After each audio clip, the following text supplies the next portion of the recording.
इंशाल्लाह आपको सिंध के लोगों को ये खुशखबरी है जी जी कि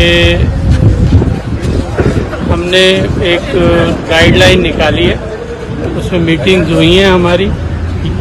एक चांस दे रहे हैं कि जो सरेंडर कर सकते हैं वो सरेंडर करें, जो सरेंडर नहीं करेंगे उनके साथ पुलिस और हमारी सिक्योरिटी के जो भी इदारे हैं वो उनके खिलाफ कार्रवाई करेंगे और उनको किरदार पर पहुंचाएंगे। जो डकैत अगर हथियार फेंकना चाहती तो तरीकेकार क्या होना चाहिए? उसके लिए मैकेनिज्म बना रहे हैं, जिसमें मैं चेयरमैन हूँ उस कमेटी का, और उसके साथ हमारे साथ जो डीजी रेंजर्स हैं और होम सेक्रेटरी साहब हैं, मुख्तलिफ और हमारे अफसरान हैं जो उस कमेटी के मेंबर्स हैं, और इंशाल्लाह उस पर हम मैकेनिज्म बनाकर एक ऑफर करेंगे कि कच्चे के डाकू आकर कोर्ट ऑफ लॉ में सरेंडर हों और वो अपने जो भी केसेस हैं उनको फेस करें और अमन की ज़िंदगी गुजारें और सिंध की आवाम को भी अमन की ज़िंदगी गुजारने दें। देखिए, अगर वो बेरोजगार है, हथियार भी फेंक के कोई रोजगार का बंदोबस्त करेंगे, पढ़े लिखे डाकू भी ये सुना है।